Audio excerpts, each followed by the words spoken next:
देश सुरक्षित हाथों में है, लेकिन देश की सबसे सुरक्षित जगह संसद में बेरोजगार छात्र घुस गए और पीला धुआं उड़ा दिया। अब इससे आप समझ लीजिए कि देश कितने सुरक्षित हाथों में है। 4 बेरोजगारों ने भारत देश की सुरक्षा व्यवस्था को 2 सेकंड में बौना साबित कर दिया। रोजगार और नौकरियों की तरफ इस देश की गोदी हो चुकी मीडिया और सरकार का ध्यान खींचने के लिए आरोपी संसद में घुसे।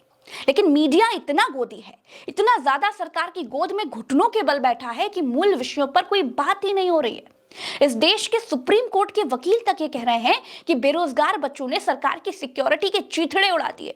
दुश्मन की बात छोड़ दीजिए, सुप्रीम कोर्ट के वकील ये कहते हैं कि बेरोजगार बच्चों ने तो सिक्योरिटी ड्रिल कर दी है। सरकार को इन बच्चों का शुक्रगुजार होना चाहिए। इनको जेल में डालने के बजाय इनको इनाम देना चाहिए। इन्होंने तो रियल ड्रिल कर दी और ये बता दिया कि आपकी सुरक्षा अभी अभेद नहीं है, अचूक नहीं है, इस पर ध्यान दीजिए। इसलिए इसके लिए तो धन्यवाद करना चाहिए पूरी पार्लियामेंट को, उन लोगों को, उनको भी फूल देना चाहिए। दोस्तों, संसद में घुसने वाले आरोपियों ने बेरोजगारी की बात उठाई। अब इस तरफ ध्यान आकर्षित करने के लिए पीला धुआं भी छोड़ा। लेकिन ये सब बातें ना बिल्कुल भैंस के आगे बीन बजाने जैसा साबित हो गया।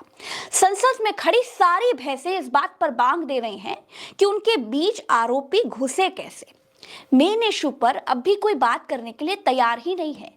मेन इशू यह है कि रोजगार और नौकरी पर सरकार झूठ बोलती है, जिसकी वजह से भारत देश के नागरिकों को संसद में घुसना पड़ रहा है। तरीका गलत है, लेकिन सोती हुई और झूठ बोलती सरकार को जगाने का, धरना देने का तरीका तो फेल हो चुका है। किसी धरने का संज्ञान तो सरकार लेती नहीं है।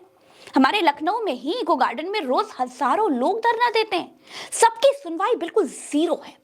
जंतर मंतर पर दर्जनों धरने चलते हैं, सबकी सुनवाई जीरो है। कहां जाकर इस देश के बच्चे, इस देश के सताए हुए परेशान लोग अपनी बात कहें। दोस्तों, अश्विनी वैष्णव कहते हैं कि उनको 2 करोड़ नौकरियों का लक्ष्य अब पूरा होता हुआ दिख रहा है। ये देश के प्रधानमंत्री मोदी जी के बड़े खास हैं। ये भाई साहब चापलूसी में प्रोपेगेंडा क्रिएट करने के लिए ऐसा झूठ बोल रहा है। लेकिन इसी देश के दूसरे मंत्री जितेंद्र सिंह, जो साइंस एंड टेक्नोलॉजी मंत्री हैं, वो कहते हैं कि 10 साल में कांग्रेस ने 6 लाख नौकरियां दी थी। 2014 से 2023 तक 9 साल में बीजेपी सरकार ने 9 लाख नौकरियां दी हैं। दोस्तों, पीआईबी की वेबसाइट पर छापे गए आंकड़े देखिए आपके सामने ही हैं। अब कौन से मंत्री की बात माने, कौन सच्चा है, कौन झूठ बोल रहा है, देश कैसे डिसाइड करे? इसी को हिंदी में प्रोपेगेंडा कहते हैं। दोस्तों, एक तो सबसे बड़ी आफत यह है कि बीजेपी सरकार में जो जिस दुकान का मंत्री है, वो अपनी दुकान की बात नहीं करता है। मतलब मेरे कहने का मतलब यह है कि अपने मंत्रालय की कोई बात नहीं करता है, दूसरे की बात करते हैं। जैसे संसद में आरोपी कैसे घुस आए, जब गृह मंत्री से यह पूछा जा रहा है, जब गृह मंत्री को जवाब देना चाहिए तो रक्षा मंत्री जवाब देते हैं। जब प्रधानमंत्री से पूछा जाता है मणिपुर के बारे में, तब गृह मंत्री जवाब देते हैं। महिला विकास मंत्री से पूछा जाता है कि एथलीट धरने पर बैठी हैं, आप क्या कहेंगी, तब कोई और मंत्री जवाब देते हैं। ये भी छोड़ दीजिए दोस्तों, आगरा में 1200 पीडब्ल्यूडी के कर्मचारियों को 5 महीने से वेतन नहीं मिला है। कितने महीने से? 5 महीने से। डबल इंजन सरकार की बड़ी बड़ी डींगे हाँकते हैं, कर्मचारी पैसे मांग रहे हैं, मंत्री से लेकर अधिकारियों तक चिट्ठी लिखी जा चुकी है, लेकिन कोई सुनने के लिए तैयार ही नहीं है। ये कर्मचारी अपनी बात कहते कहते, सैलरी मांगते मांगते अब थक चुके हैं। अब इनके सामने क्या रास्ता बचता है अपनी बात रखने का? पहला, या तो ये आंदोलन करें, दूसरा वही है जो आप टीवी पर देख रहे हैं। दोस्तों, एक कर्मचारी की आर्थिक स्थिति खराब होने की वजह से मौत तक हो गई है, क्योंकि वो अपना इलाज नहीं करा पाया। लोक निर्माण विभाग कर्मचारी वेलफेयर एसोसिएशन ने नाराजगी जताते हुए आंदोलन की चेतावनी दी है। छात्र तो बेरोजगारी की बात करके संसद में कूद गए, यहाँ नौकरी कर रहे लोगों को सैलरी तक नहीं मिल रही है, ये कहाँ कूद जाए भाई? लेकिन चादर तान कर ये नारा लगाते जाइए और सो जाइए कि देश सुरक्षित हाथों में है।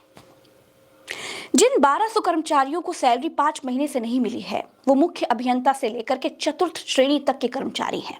दीपावली पर अयोध्या में दीपक जल रहे थे, लाखों का तेल जल रहा था, लेकिन इन कर्मचारियों के घर में अंधेरा था। ये सब कुछ प्रमुख सचिव लोक निर्माण विभाग यूपी को पत्र लिखकर बता चुके हैं। लोक निर्माण मंत्री कांग्रेस से बीजेपी में कूदे वो जितिन प्रसाद जी, उनको भी बताया जा चुका है, लेकिन सबके सब सो रहे हैं। जो नौकरी कर रहे हैं वो सैलरी मांग रहे हैं, जो बेरोजगार हैं वो नौकरी मांगने के लिए संसद में कूदे जा रहे हैं। सारी सिक्योरिटी को चीर फाड़ कर पीला धुआं जला रहे हैं, लेकिन गोदी मीडिया कहता है कि देश सुरक्षित हाथों में है। दोस्तों, गोदी मीडिया की मिली भगत से आवाजें इतनी दबा दी गई हैं, आम आदमी की खबरें टीवी से बिल्कुल हटा दी गई हैं। लोगों को अपनी बात कहने का, अपनी मांग रखने का मंच ही नहीं मिल रहा है। धरनों का इस देश में वैसे भी कोई मतलब नहीं रह गया है। आंदोलन करने वाले लोगों को आंदोलन जीवी बता दिया जाता है। मीडिया सिर्फ सरकार को महान बताने के लिए काम कर रही है। देश के लोगों की आवाजें प्रोपेगेंडा के नीचे दबाई जा रही हैं। पहले टीवी न्यूज से लोगों की आवाजें सरकार तक पहुंचाई जाती थी, लेकिन अब तो बिल्कुल उल्टा हो गया है। अब केवल सरकारी भजन लोगों तक पहुंचाए जाते हैं। दोस्तों, सारी जगह पर सुनवाई अब बंद है। हर हाल में, किसी भी परिस्थिति में केवल सरकार को महान बताया जा रहा है। अब ऐसी परिस्थिति में अपनी बात कहने के लिए और ध्यान आकर्षित करने के लिए बेरोजगारों ने संसद में घुसने का रास्ता अपनाया। संसद के बाहर उनकी बात सुनने का कोई सिस्टम होता तो शायद वो बाहर पीला धुआं उड़ाते। कुल मिलाकर दोस्तों, सरकार के लिए ये एक अलार्म है और सरकार को ये बात समझनी चाहिए। ये बहुत गंभीर विषय है। मैं फिर कहती हूँ, अराजकता समस्या का हल बिल्कुल नहीं है, लेकिन अपने ही नागरिकों की आवाज तानाशाहों की तरह दबा देना, धरनों आंदोलनों को कुचल देना, उनकी बात को ना सुनना, ये भी चुनी हुई सरकार का काम बिल्कुल नहीं है। अभी भी वक्त है, समझ जाइए। दोस्तों, इस वीडियो में इतना ही। चलते हैं। राम राम, दुआ सलाम, जय हिंद। चैनल को सब्सक्राइब कीजिए